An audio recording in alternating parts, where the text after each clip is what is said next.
गुरुत्वाकर्षण के भाग 5 में आपका स्वागत है और आज हम आपके बीच हैं गुरुत्वीय स्थितिज ऊर्जा के साथ। जब ऊर्जा की बात की जाती है तो ऊर्जा का सीधा अभिप्राय होता है आप में कार्य करने की जितनी क्षमता होती है, अर्थात ऊर्जा कितना है इसकी अगर माप की करनी हो तो किए गए कार्य से करना होता है। ऊर्जा की गणना कार्य की गणना से की जाती है, यानी ऊर्जा को मापना है कितना कार्य किया गया है इसे आप जान लें। अब सवाल उठता है गुरुत्वीय स्थितिज ऊर्जा किसे कहते हैं? तो गुरुत्वीय स्थितिज ऊर्जा कहते हैं अनंत से गुरुत्वीय क्षेत्र के किसी बिंदु तक पिंड को लाने में किया गया कार्य। अनंत से गुरुत्वीय क्षेत्र के किसी बिंदु तक लाने में किए गए कार्य को गुरुत्वीय स्थितिज ऊर्जा कहते हैं और अनंत पर गुरुत्वीय स्थितिज ऊर्जा शून्य मानी जाती है। अनंत पर अब सपोज करिए ये अगर एक पिंड है, इसके चारों तरफ का ये गुरुत्वीय क्षेत्र है और कोई इसके बाद यहाँ पर स्थित है, तो यहाँ पर अगर इसकी बात की जाएगी तो स्थितिज ऊर्जा शून्य है। और अब यहाँ से यहाँ तक लाने में जितना कार्य आपको करना पड़ेगा वह कहलाएगा इस बिंदु का गुरुत्वीय स्थितिज ऊर्जा। हम पृथ्वी की सतह पर जब गुरुत्वीय स्थितिज ऊर्जा की गणना करेंगे तो देखिए यह पृथ्वी है, पृथ्वी की त्रिज्या RE है। पृथ्वी के केंद्र से x दूरी पर एक पिंड है जिसका द्रव्यमान m है। तो पृथ्वी के केंद्र से x दूरी पर पिंड है जिसका द्रव्यमान m है। अब अगर हम यह सोचें कि इस दोनों के बीच में कितना बल लग रहा होगा, तो बल बराबर हम लोग जानते हैं परिभाषा G_m_E गुणे m/x स्क्वायर। गुरुत्वाकर्षण के नियम के अनुसार ध्यान में होगा, गुरुत्वाकर्षण का था दोनों पिंडों के द्रव्यमान के गुणनफल के समानुपाती, बीच के दूरी के वर्ग के व्युत्क्रमानुपाती होता है। F बराबर G×m गुणे m/x स्क्वायर। अब थोड़ा सा देख लें, अगर m को गुरुत्वीय यानी x यानी पृथ्वी की ओर m को थोड़ा सा अल्प विस्थापन किए dx विस्थापन करने में dw कार्य करना पड़ा हो, अगर यानी अल्प विस्थापित किया जाए जिसकी अल्प कार्य करना पड़ा हो, तो कार्य बराबर हम जानते हैं w बराबर हम लोग जानते हैं F गुणे d होता है। थोड़ा सा विस्थापित किया dx, dw कार्य करना पड़ा तो dw बराबर F इंटू dx। F के बदले आप बैठाइए G_m_E m/x स्क्वायर dx। अब आप जरा सा सोच लें, अगर पृथ्वी की सतह पर एक पॉइंट है A, पृथ्वी की सतह तक पॉइंट A है, तो A पर पिंड की स्थितिज ऊर्जा यानी पृथ्वी की सतह पर स्थितिज ऊर्जा, पृथ्वी की सतह पर स्थितिज ऊर्जा के लिए आपको कहाँ लाना पड़ेगा M को? पृथ्वी की सतह तक, यानी केंद्र से कितना दूरी पर? RE तक है। कहाँ तक? इनफाइनाइट पर है, यानी इनफाइनाइट से आपको लाना पड़ेगा RE तक। तो अब जरा सा देख ले, इंटीग्रेट कर दें इसको, dw इंटीग्रेशन करें, dw बराबर कहाँ से कहाँ तक लाना है आपको? R इन्फिनिटी से RE तक। पृथ्वी के अनंत पर है, लाना है RE तक, यानी जो जहाँ से आपको लाना था वो इन्फिनिटी है, जहाँ लाना है वो RE। और इंटीग्रेट करें G_m_E m/x स्क्वायर dx। तो G_m_E और m ये तीनों के तीनों आपको कांस्टेंट हो जाएंगे। तो G_m_E m infinity RE 1/x square dx। अगर हम इसको देखें थोड़ा सा, यही देखते हैं हम, G_m_E m ये ऊपर जाएगा तो x का पावर -2 dx RE इन्फिनिटी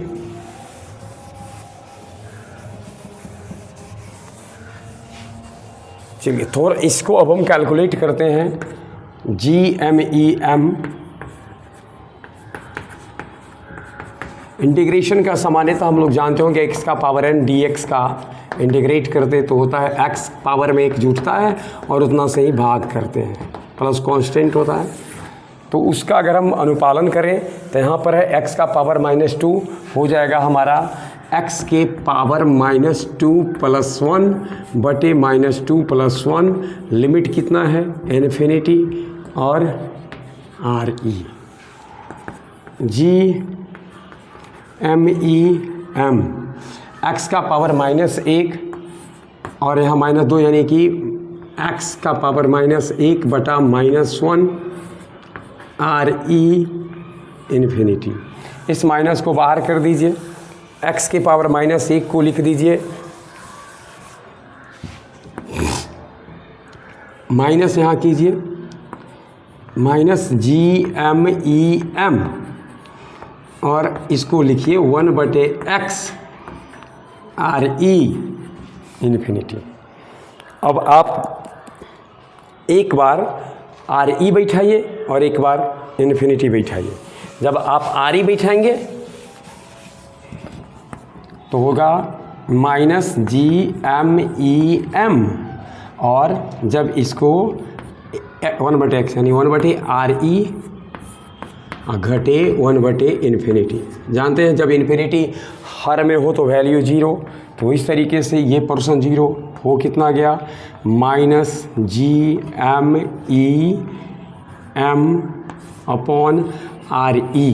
इतना कार्य आपको करना पड़ा है, यही है हमारा W है, इतना कार्य आपको करना पड़ा है। यह कार्य ही जो आपने किया है, इसी कार्य को हम कहेंगे स्थितिज ऊर्जा, अर्थात अब इसको U से सूचित करेंगे तो W बराबर U बराबर स्थितिज ऊर्जा बराबर W बराबर -GMEM/RE।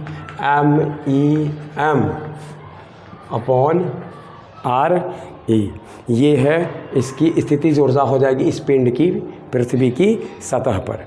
अब यहाँ एक बात ध्यान में रखना है, स्थितिज ऊर्जा यहाँ जब बात की जाएगी पृथ्वी की यानी गुरुत्वीय स्थितिज ऊर्जा सदैव ऋणात्मक होगी। क्यों सदैव ऋणात्मक होगी? आकर्षण क्षेत्र की जो स्थितिज ऊर्जा होती है वो ऋणात्मक होती है और प्रतिकर्षण क्षेत्र की स्थितिज ऊर्जा धनात्मक होती है। और गुरुत्वाकर्षण नाम से स्पष्ट है, गुरुत्वाकर्षण बोले गुरुत्वाकर्षण क्षेत्र आकर्षण क्षेत्र है।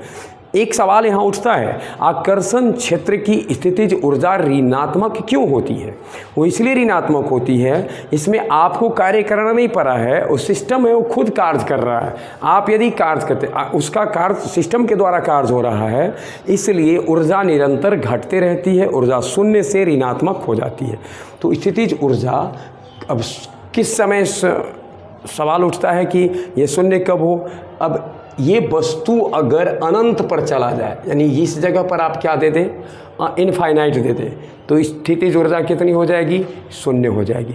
स्थितिज ऊर्जा अधिकतम कितनी हो सकती है? गुरुत्वीय स्थितिज ऊर्जा 0, बाकी हमेशा क्या होगी? ऋणात्मक। मैक्सिमम इससे होगी 0। 0 कहाँ होगी? अनंत पर। इसीलिए हमने पहले ही जिक्र किया था, अनंत पर गुरुत्वीय स्थितिज ऊर्जा 0 होती है। अगर हमसे पूछा जाता कि पृथ्वी की सतह से h ऊंचाई पर कितना है, तो आप सीधे दे सकते थे UH बराबर -GMEM/RE + H। ये गुरुत्वीय स्थितिज ऊर्जा होता। गुरुत्वीय स्थितिज ऊर्जा एक अदिश राशि है। ऐसा ही मात्रक जब आप इसका देखेंगे या एमकेएस पद्धति में मात्रक देखेंगे, वही मात्रक होता है जो ऊर्जा का होता है।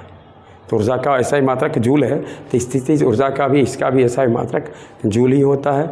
और इसके बाद ध्यान में हमें रखना है, यह कभी भी और धनात्मक नहीं हो सकता है, हमेशा यह ऋणात्मक ही होता है।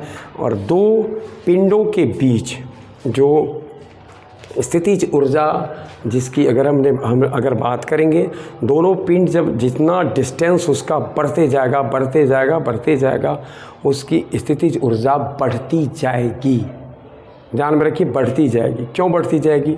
ऋणात्मक वैल्यू है वो RE का मान या RE + H का मान जैसे जैसे बढ़ेगा वैसे इसका जो फ्रैक्शनल वैल्यू है वो घटते जाएगा और इस माइनस चिन्ह के कारण उसका मान बढ़ते जाएगा।